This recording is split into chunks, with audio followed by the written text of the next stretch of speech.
This is Spider-Man, the youngest superhero in Marvel. He was brought in by Iron Man for help in an Avengers Civil War. The fledgling Spider-Man not only stole Team America's shield, he also defeated the Falcons and Bucky in 1vs2. His super fighting power made Iron Man happy. After the Civil War, he took Spider-Man home himself and gave him a brand new suit. But Peter, who became famous in the first battle, was unwilling to devote himself to learning. He stared at the clock every day, hoping that school would be over soon. When the bell rings, he was always the first to rush out of the classroom. Then he slipped into a deserted alley. But such an advanced suit doesn't seem to fit Peter very well. After he checked the spider silk transmitter, he began today's task. But since the Avengers came into being, the law and order in New York is much better than before. No matter how arrogant a thief is, he only dares to steal bicycles.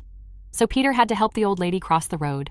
When he was bored, he walked a tightrope, performing backflips for fans or watching TV shows on the train. He finally met a car thief, and he ended up making an oolong. He provoked the uncle upstairs to swear directly, and the reason Peter was so busy doing good things everywhere, just to get the approval of Iron Man, he wanted to join the Avengers. But he sent countless text messages, report every day what good things you have done, but there was no news of Iron Man. Depressed, Peter thought he might be doing small things. It didn't catch Iron Man's attention. And at this moment, he suddenly saw a few people sneaking into the bank's ATM on the corner. It looks like the opportunity to do something big has come. And the mysterious device used by these gangsters easily dragged out the heavy ATM panel. The gangsters were happy to see it full of money. They were busy loading the money. Even Spider-Man had come behind them and didn't notice. Spider-Man also took the opportunity to pose. Spider-Man, with lightning speed, he took down a few gangsters in one fell swoop. One of the bandits wearing a Captain America mask took up arms and aimed at Peter. He froze frame Spider-Man in midair. The owner of the commissary next door witnessed this scene. He picked up the phone and called the police. That's when Spider-Man broke free. He was about to inquire about the source of the weapon. Little did he know that the Hulk's weapon behind him was full of energy. A laser shot out. The surrounding buildings are cut in two like watermelons. The commissary opposite also collapsed. Seeing this, Spider-Man immediately rushed in and rescued the owner of the commissary. But when Peter turned around, the robbers had already fled the scene. Just money scattered all over the floor. Then, Peter cautiously crawled back into the room. He was afraid that Aunt May would discover his identity. He breathed a sigh of relief after closing the door with his own hands. But when he turned around, his good friend Ned sat on the bed. Peter was startled. Spider-Man's identity was completely exposed. Peter begged Ned not to say anything. If Aunt May knew, she would definitely not let him do such a dangerous thing. Ned also promised Peter to help him keep the secret. But in the days that followed, Peter was annoyed. Ned was always next to Peter, asking questions. In order to attract the attention of female students, he even said that Peter was a good friend of Spider-Man. That night, they went to their classmate's birthday party together. In order to save face for Ned, Peter had to go to the side and secretly put on the spider suit. He had originally planned to show off in front of his classmates. However, just then, the spider sense suddenly made him sense danger. He looked up. A huge mushroom cloud rose in the distant woods. Peter had to give up the party for now. He took a closer look. It turned out to be the gangsters I met at the bank last night. They are apparently selling alien weapons. They even had an arm of Ultron in their inventory. Then a call came from Ned. In his panic, Spider-Man exposes himself. So Spider-Man had to rush to fight. The gangster put him down with a backhand. However, the gangsters are also unwilling to fight. They turned and hurried away. But Spider-Man didn't want to miss this opportunity. He shoots Spider Silk to stick to the rear of the car. The next second, Spider-Man regretted it. The robbers in the car had already started shooting. The powerful firepower nearly blew Spider-Man to ashes. Fortunately, the bumpy trunk helped. The bandits' weapons were thrown directly out of the car. What's worse, still hasn't changed the status quo of Spider-Man's butt on fire. He managed to catch up at the last minute. But the result was surprising. Spider-Man was caught in the sky by an eagle. And here's the thing. In just a moment, he was taken to an altitude of 10,000 meters.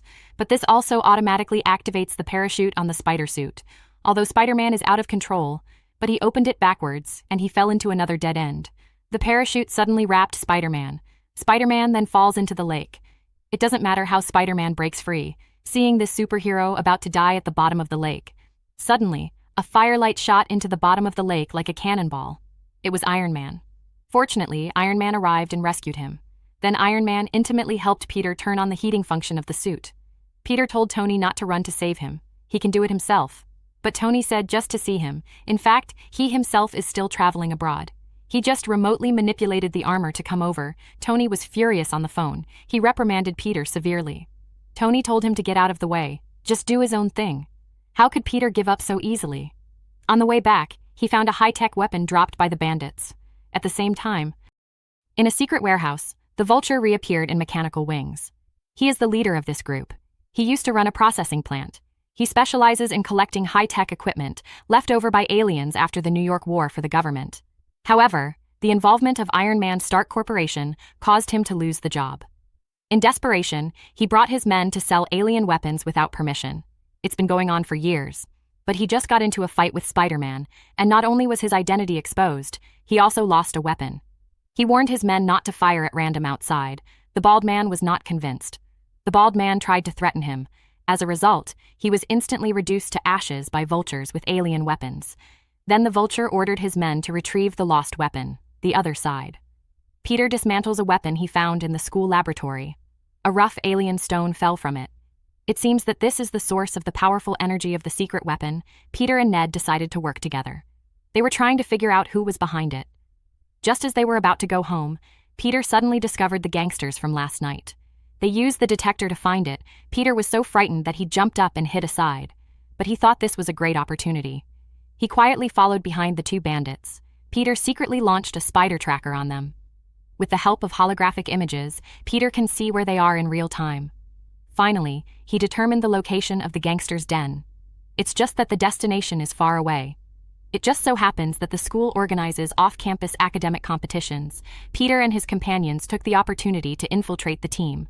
They took a school bus, and they made it to their destination. Peter, in order not to worry about Iron Man, Peter removed the positioning device inside the suit. With Ned on the side to assist, Peter managed to crack the firewall Tony had set up for himself. He got out of babysitting mode completely. Peter activated the combat function of the suit. It was Peter's first time using such sophisticated equipment. Spider-Man is obviously in a hurry. He was confronted with a dizzying array of functions. Peter didn't know how to do it for a while. Just then, 3 mysterious trucks slowly approached the road. A man in mechanical wings swooped down from midair. He flies to the container of the van and drops 2 fixed anchors. Then he dropped a mysterious set of equipment. Soon the area became translucent. So the Vulture jumps in. It turned out that inside the car was the remains of an alien weapon recovered from Sokovia by Iron Man's company. Soon a familiar figure appeared on the car. However, after the Vulture got what it wanted and flew out, Spider-Man snatches the backpack from his hand. Then he fought the Vultures together. At this time, Spider-Man had not yet figured out how to use the suit. As a result, Spider-Man embarrassed himself during the fight. He also accidentally fell into the carriage. Spider-Man jumped up quickly. Instead, he hit the roof and passed out. When he wakes up again. However, he found that he had been transported to a secret warehouse under the Alliance. However, it is equipped with nuclear-resistant steel doors. It seems that he will not be able to get out for a while. Then it is better to take this opportunity to study the battlesuit carefully. The suit has catapult nets like ping-pong balls, forked webs pierced to either side, spider grenades. But even if he played the whole function, it's only been 37 minutes. Now for someone with ADHD, this is torture. He returned to the carriage and looked around for something to use. As he looked through the Vulture's backpack, and he found a gem. And this gem is just like the one Peter removed from his weapon last time. At this time, Karen, the smart butler of the battlesuit, told him that this gem was the Chitauri Explosive Energy Core. Once exposed to X-rays, it will explode. Peter hastily took out his cell phone to inform Ned. He found that there was no signal here. In a hurry, he began to struggle to crack the code of the gate. After many failures, the next day, the door opened by itself. Peter followed the van and fled the scene. After Ned and his party finished the competition, they came to visit the famous monument in Washington. Peter quickly contacted Ned, but it was too late. After the gem in Ned's backpack was X-rayed at security, it's an activated time bomb. After the students entered the elevator, the gem began to show its great power. The explosion trapped everyone in the elevator. Then Peter crawled outside. He detected that the elevator was going to crash in 2 minutes. Subsequently, Peter immediately launched the Spider-Man drone on his chest to the other side. He found a small window through which to enter. Peter immediately set off and crawled over. The funny thing is that Spider-Man is actually afraid of heights. From this angle, my legs unconsciously softened. But saving lives matters. Peter wants to use the spider silk cushion to kick the broken glass. But this glass has been specially made. It's 10 centimeters thick. At this time, the special police also came to the scene. Peter had an idea. He jumped into the helicopter and used the spider silk to bounce through the window and get in. The moment Peter entered, the elevator started to fall. He shoots spider silk towards the elevator. He uses his feet as support, pull the elevator in time. However, in the next second, Peter also fell down and fell into the elevator. Then the elevator accelerated down again. Peter shoots spider silk upward. Then he held on with the strength of his feet and successfully stabilized the elevator. After waiting for the rescuers to arrive, they successfully rescued the trapped classmates. Peter successfully diffused the crisis. He is now full of confidence. He finally did something big. He was so bloated that he didn't even want to read books anymore.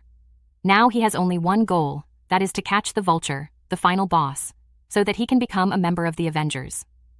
Peter uses Karen's powerful artificial intelligence system to quickly learn the location of the Vulture's next arms deal. He quickly unfolded the spider's hang glide, finally caught the offshore cruise ship, and this time the place of the transaction is on this ship. Peter came and just caught them. He used his agility to quickly solve several gangsters. Then the vultures flew over too. He took the super weapon and started shooting at Peter. Peter shoots out spider silk and steals his weapon, but the weapon began to wrap. Peter fired at the weapon. He wanted to secure the weapon with spider silk, but the weapon burst with great energy, cut the entire cruise ship in half in an instant. The lives of the passengers on board were hanging by a thread. Seeing this, Spider-Man quickly let the suit start the scanning program. He pinpointed the load-bearing points all over the hull. Then he jumped. He shot dense spider silk at the load-bearing points on both sides like lightning, and then he does this beautiful somersault through the air, and he winds all the silk tightly. He thought the crisis was about to be lifted, but the spider silk broke one by one without warning. It turned out that he had missed a crucial point. The sea rushed madly into the cabin like a beast. In this time of urgency, Spider-Man jumped again without hesitation. He struggled to shoot the spider silk to the sides. Spider-Man tried to single-handedly pull the entire cruise ship. However, the huge pressure gradually made him unable to hold on. Just then, Iron Man finally arrived. Iron Man cleverly merged the hull with his thrusters. Then he quickly welded the cruise ship's cracks with a laser. The whole thing happens in one go.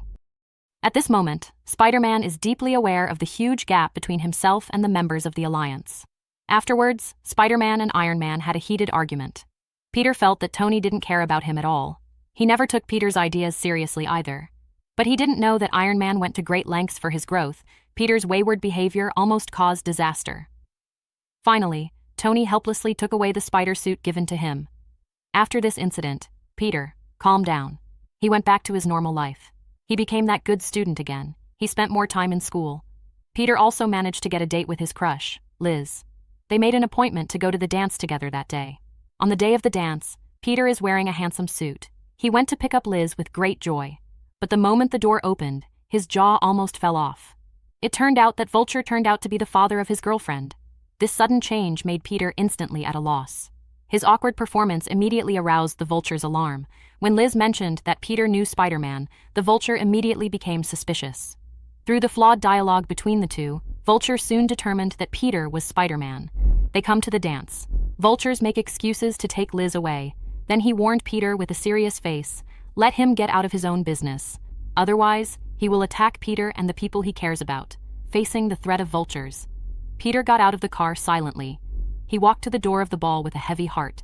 He looked at Liz inside. The heart is torn. Is he really going to give up? After some struggle, he still made up his mind to tell Liz to leave. Then he ran under the closet in the school hallway. He took out the simple spider suit he had made himself. But as soon as he went out, he was punched away by Vulture's men. The transmitter in his hand also fell to the ground. Peter struggled to his feet to pick up the launcher. At this time, the gangster punched the school bus hard. The bus jerked its tail and sent him flying. Peter lost the transmitter and fell into an extremely passive situation. Just as the gangsters were about to deal with him, Ned came just in time to pick up the transmitter and defuse the crisis for him.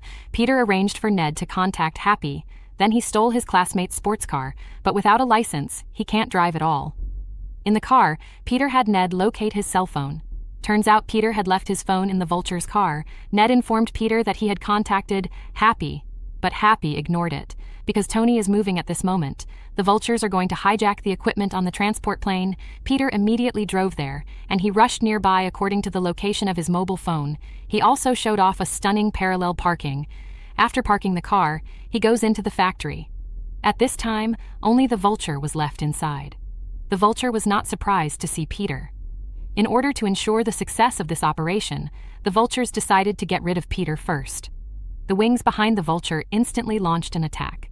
Peter thought he had dodged the attack, but he didn't expect the Vultures to attack him at all. It caused the whole building to collapse. Peter was weighed down heavily. Peter screamed in pain. He was looking forward to someone coming to rescue him at this moment. He looked at his own reflection in the water. He remembered the words Iron Man had once said to him, "Then you shouldn't have it." In this instant, he finally grasped the true meaning of these words. He's not Spider-Man in a powerful suit. The real hero is not in the equipment. And in his righteous heart, Peter endured the pain, gritted his teeth, and slowly exerted his strength, the awakening of faith. Let him burst out with an unparalleled power. He actually managed to push away the stone that was pressing on his body. At this moment, the true hero returns. At the same time, the transport plane has been launched. Vultures are also ready for action, but he never expected Spider-Man has arrived just in time. Peter shot spider silk around his wings, so Spider-Man is carried high into the sky by vultures. Vultures clung to the bottom of the transporter. He opened the space door again and sneaked into the transport aircraft. The high-tech equipment in front of him amazed the vultures. With the fine weapons of the Chitauri army, you have a fully loaded reactor. And Tony's Mark armor. If the vultures can get all of this in their pockets, he got very rich. However, just as he was lost in joy, he found out that Spider-Man was making trouble outside. Now the vultures were really enraged. He flew straight out of the cabin. He tried to throw Spider-Man off the plane. Fortunately, Spider-Man didn't fall immediately. But he fell towards the engine. At a critical juncture, he quickly shot out the spiderweb. He tangled up the whole engine. Fortunately, spider silk is tough enough. Spider-Man avoided being smashed to pieces. But the next second, the vultures attacked again. This fight between the two of them on the plane completely destroyed the main engine of the plane. The plane instantly lost lift and fell downward at an extremely fast speed. Spider-Man can only control the wings with spider silk, and he avoided tall buildings as much as he could. The plane made its way to a nearby beach. Finally, the plane slowly fell to the ground. Even so, the vultures still refused to give up. He wanted something that wasn't Spider-Man spoiling him. How could he have been in such a situation? The furious vulture stomped Peter underfoot with its paw. Then raindrops of fists hit Peter. Peter was on the verge of death. The vulture was still puzzled, but he also realized that it was not advisable to stay here long. So he grabbed one of the biggest boxes and flew into the air. However, he ignored his own severely worn wings. And in the very next second, the vulture and its equipment fell heavily to the ground. But Spider-Man didn't take the opportunity to take revenge. Without hesitation, he rushed into the fire and rescued the vulture. When Happy arrived, Peter has long since left quietly. All the equipment was neatly stacked aside. And he left a note. He explained the ins and outs of the matter in detail. At the end of the film, Peter was taken by Happy to the new Avengers base. Tony thought he did a great job this time. Tony gave him a brand new nanosuit. He officially invited Peter to join the Avengers. Peter thought Tony was testing him and refused. Then when Peter returned home, he was pleasantly surprised to see the suit that had been confiscated before. He couldn't wait to put on his battlesuit. However, the next second, Aunt May saw it.